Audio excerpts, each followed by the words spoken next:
Taste the Daily.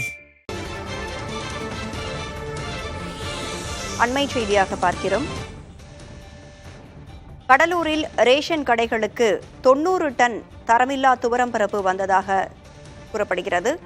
தரமில்லாத துவரம்பருப்பை வழங்கிய தனியார் நிறுவனத்திற்கே திருப்பி அனுப்ப அதிகாரிகள் முடிவு செய்திருப்பதாக தெரிகிறது.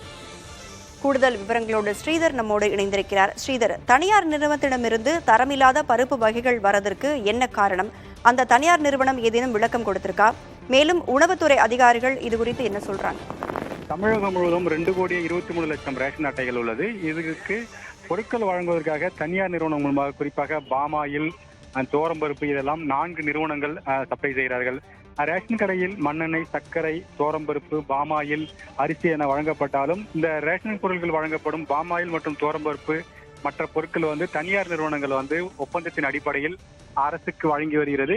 அப்படிதான் இந்த மாதம் வழங்க வேண்டிய பாமாயில் மற்றும் இந்த தோரம்பருப்பு தாமதமாகிவிட்டது, கொடுக்கவில்லை.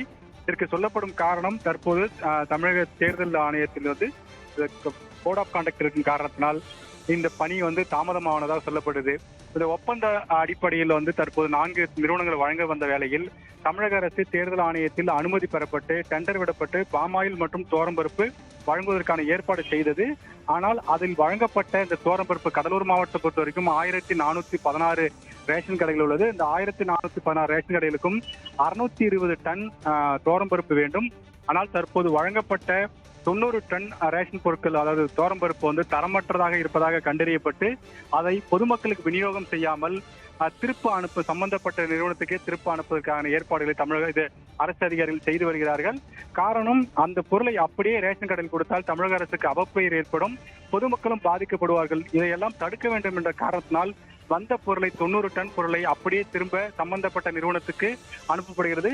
இது குறித்து தமிழக உணவுத்துறை செக்ரட்டரியிடம் கேட்டதற்கு, இதுபோல் சம்பந்தப்பட்ட நிறுவனங்கள் இதை தொடர்ந்து செய்தால் அவர் மீது நடவடிக்கை எடுக்கப்படும் என்று தெரிவித்திருக்கிறார். மாவட்ட அதிகாரிகளிடம் கேட்டதற்கு, பொதுமக்களுக்கு கொடுக்கவில்லை, வந்ததும் நாங்கள் அதை சோதனை செய்தோம், அது தரமற்று இருக்கும் காரணத்தினால் அதை அப்படியே திருப்ப அனுப்புகிறோம் என்ற தகவலை தெரிவித்திருக்கிறார்கள். தொடர்ந்து இந்த மாதிரியான நடவடிக்கைகள் நீடித்தால் உரிய நடவடிக்கை எடுக்கப்படும் அப்படின்னு அதிகாரிகள் சொல்லியிருக்கிறாங்க. அந்த தனியார் நிறுவனம் ஏதேனும் விளக்கம் கொடுத்திருக்கா ஸ்ரீதர்? நிச்சயமாக இந்த 4 நிறுவனத்தை பற்றி சம்பந்தப்பட்ட அதிகாரிகள் நமக்கு தெரிவிக்கவில்லை. தமிழக அரசுக்கு வழங்கும் இந்த 4 நிறுவனத்தில் 2 நிறுவனங்கள் இதுபோல் அனுப்பியதாக சொல்லப்படுகிறது. அதன் அடிப்படையில் தான் தற்போது அதிகாரம் கேட்ட விளக்கத்திற்கு சம்பந்தப்பட்ட நிறுவனம் இதுபோல் அனுப்பிய காரணத்தினால் அதை பொதுமக்களுக்கு நாங்கள் கொடுக்க முடியாது, பொதுமக்களுக்கு கொடுத்தால் அது அரசுக்கு அவப்பெயர் தான் ஏற்படும். எனவே இதை தடுக்கும் முயற்சியில் தான் தற்போது அந்த சம்பந்தப்பட்ட விநியோகம் செய்த நிறுவனத்துக்கு இதை மீண்டும் அனுப்புவதற்கான திட்டத்தை நாங்கள் செய்திருக்கிறோம். பொதுமக்களுக்கு தரமான பொருளை வழங்குவதுதான் தமிழக அரசின் நடவடிக்கையாக இருக்கிறது. தரமில்லாத பொருளை எக்காரணம் கொண்டும் கொடுக்க மாட்டோம் என தமிழக அரசு அதிகாரிகள் தற்போது விளக்கமாக தெரிவித்திருக்கிறார்கள்.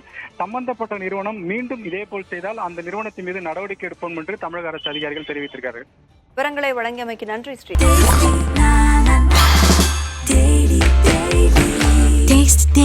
Taste the Daily.